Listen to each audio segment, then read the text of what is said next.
কবিতাৰ শিৰোনাম মৃতি। নিশা যিমানে গভীৰ হৈ আহে সিমানে সজীৱ হৈ পৰে তোমাৰ স্মৃতি। মনত আছেনে তোমাৰ মই যে এখন ফটোগ্ৰাফ কপি বনাইছিলো, য'ত পৰ্দা ৰাখিছিলো ৰঙা গোলাপৰ ছবিৰে, আৰু তাত সদায় তোমাৰ স্বাক্ষৰ বিচাৰিছিলো।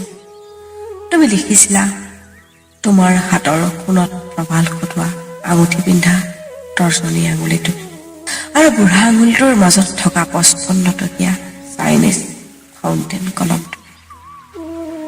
yours, only yours বুলি এখন তোমাৰ নামটো। তোমাৰ মনত আছেনে কলেজৰ বিৰিকজোপাৰ তলত কাক গা খেলাই নহয়, কিছু আঁতৰৰ পৰা মৌনতাৰে চকুৰ ভাষাৰে পাতিছিলো অলেখ অযুত প্ৰেমৰ কথা। আৰু মনত আছেনে এবাৰ যে পিকনিকলৈ গৈছিলো, অসমীয়া ছাৰে যে আমাক একেলগে ফুৰিব দিয়া নাছিল, তথাপি দুনয়নেৰে গভীৰভাৱে প্ৰেমৰ বাৰ্তালাপ কৰিছিলো। কিবা বৰ ভাল লাগিছিল, ইমান ভাল পোৱা আছিল। তথাপি তোমালৈ এখন প্ৰেমৰ চিঠিও লিখা নহল।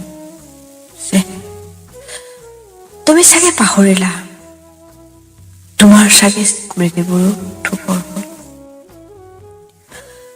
কিন্তু মই যে আজিও নিজানত গভীৰ নিশালৈ তোমাৰ সৈতে কথা পাতো জনা, কিবা বৰ ভাল লাগেও।